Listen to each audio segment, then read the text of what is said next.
Before I get to the Rocket Summer Roundup for the 1960s and a little bit of a Rocket Summer monthly recap for the end of 2025 Rocket Summer, let's go back to 1904 and wish a happy Rocket Summer birthday. August the 2nd, 1904, the birth of Clifford Donald Simak. I've still got a stack of Simak that I have to read, but the list of the ones I have read is steadily increasing, and I was able to add 2 short stories from him this year, including his first published story, which was very pulpy indeed.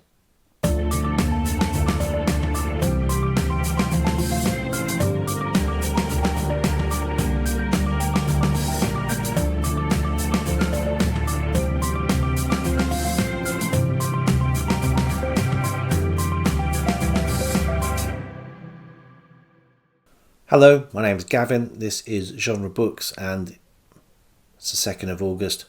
I want to talk about the last actions of July and Rocket Summer. This was a BookTube event created by Michael K. Vaughan. This is its 2nd year of running. I will list all of the co-hosts below. It has been great fun. Throughout the month, I read 52 short science fiction stories, some of those only a few pages long, some of them 80, 90 pages long. I read 7 longer fiction works, so either novels or TV scripts. Read 2 non-fiction books, both of which are heavily involved with science fiction throughout the decades. I also read 1 Star Trek book and Pride and Prejudice, but that's not important for the purposes of this video. I only read the 1 story for the 1960s. That was A Rose for Ecclesiastes by Roger Zelazny. Reading this story allowed me to finish the Science Fiction Hall of Fame. So, apart from anything else, that counts as one of my big books of summer. This is the story of a dying race of Martians and the possibility given to them by a visiting egocentric Earthman poet for their salvation. He holds a mirror up for them. It's a really interesting story and a really quite unlikable character, at least to begin with. Actually, almost all of the characters are fairly unlikable, some more on the inscrutable side and some just because they're not nice. In terms of the longer pieces I read for the 1960s, this one I suppose is a little bit of a cheat. This book did come out in 1960, but the TV serial upon which it's based was firmly in 1957. But it counts as 1960s publication. Quatermass 2 from Nigel Neal. I did a video about Quatermass, which I will link at the end of this video, so I won't talk too much about him here, other than to say this was great fun. Fun learning about Quatermass as well, and remembering some of the things as I looked into Quatermass a little bit more. I think I first saw the Hammer film adaptations of these before I saw the old BBC serials. Hardly any of the first BBC series still exists, but Quatermass 2 does exist in its entirety. So this makes the telesnaps in the middle of this book a little bit more redundant than it did for the first, because some of those images I'd never seen before. But I really enjoyed this. I read this on the bounce with the first Quatermass, and yes, I'm looking now actively for a decently priced copy of Quatermass and the Pit in this same Penguin imprint. The next novel I read was also something that probably was written in the 50s, because it was published in 1960. Again, it is Algis Budrus's Rogue Moon. And when I was looking at this book, I found out that this particular edition is, in fact, first edition. So that was a nice little discovery, and I wish I hadn't been hawking it around in my backpack for a couple of days. This book is ostensibly about an artifact which has been found on the moon, one that is deadly, not open to being explored, and the drive of the people who want to explore it. The nature of the artifact is never fully explained. The reason for it is barely even hinted at. It is just there. The method of exploring this artifact is intriguing. The explorer is on Earth, placed in a sensory deprivation tank or box or something, whilst a freshly created doppelganger appears on the moon. This is a bit like the transporter in Star Trek, except they keep the copy of the person being transported at the point of origin. So the doppelganger appears on the moon and is able to convey information about the exploration via a symbiotic link that they have with the original back on Earth. But this is a traumatic process.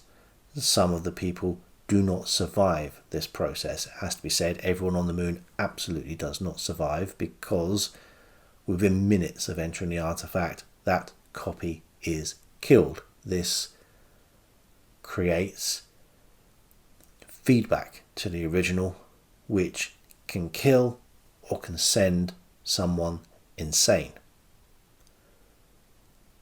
This is obviously not a situation the authorities feel can continue. Their best and brightest are being killed off and traumatized, sometimes irretrievably traumatized, by going round what is in effect a maze of death. But a man is found. He's something of a daredevil, and whilst he's not unaffected by constantly dying, is able to survive the process, repeat the process, and make great strides in fully exploring the interior of the artifact. It is an intriguing idea, and the themes of the book, the science fiction themes of the book, work. The odd relationships between the program director, the explorer, the explorer's girlfriend, and the head of HR at the program is the weaker part of the book for me. There is a somewhat simplistic display of masculinity on offer here, and those passages of their interaction are a little bit long-winded next to the main plot. I understand how it's structured. We have the impenetrable maze or test on the moon versus the complications of relationships on the Earth. I just feel that one side of the book was far more successful or perhaps just far less dated than the other. However, this is the fourth Algis Budrys book that I've read. I've read Some Will Not Die, Who, and The Falling Torch. I do quite like his books. I don't think any of them are standout smash hits for me yet, but it makes me want to read more of him to see whether that more perfect book is in there. Another book I finished in the fourth week of Rocket Summer was not quite 1960s based, but it had activities from the 1960s in it, certainly in the denouement. So this is War Over Lemuria, Richard Shaver, Ray Palmer, and the Strangest Chapter of 1940s science fiction. This book is all about the people behind the Shaver mystery. This is the Strangest Chapter of 1940s science fiction, which boosted the sales incredibly and simultaneously trashed the representation in fandom's eyes of amazing stories. So I don't think it's an amazingly written book, but the subject itself is really interesting. I talked a little bit about the beginning of this book in a video I did earlier this month. So I was talking of terms of opposition of Ray Palmer versus John W. Campbell and the impact of fandom, and especially what they call in this book BNFs, big name fans, and their outsized influence, something which I think you can still see today with the rise of the certain type of influencer who loves to be negative about stuff. So it was non-fiction, but it was a real eye-opener for a pulp lover like me. I will have more to say about the Shaver mystery. I've read now the first volume of the Shaver Mystery Compendium. I want to read all 8 volumes, dig deep into what's going on for my Project Rabbit Hole series. More to come on this one later in the year, I hope. Since reading War Over Lemuria, it's given me a few pointers of where I might like to take those videos, but it's also brought up a whole lot more questions which I feel I need to take a look at before I make any grand pronouncements. And finally, for Rocket Summer, and only partially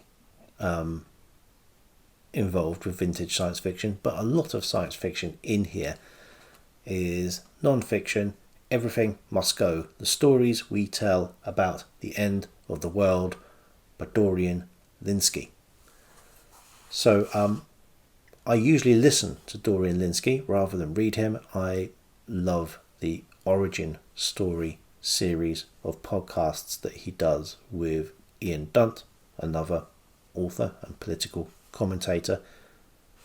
This was annoying when I first saw that this book existed, because this is the book I would love to write. This shouldn't really fit in Rocket Summer because it's not vintage. It was only out a couple of years ago. The paperback has only, I believe, recently been released. But I managed to get this ebook for not very much money a few weeks ago and felt Rocket Summer was as good a time as any to read it. It is, as the title implies, story about the end of the world, how the end of the world has been presented, not only in fiction, books, films, video games, but also anecdotally in history and mythology and religion.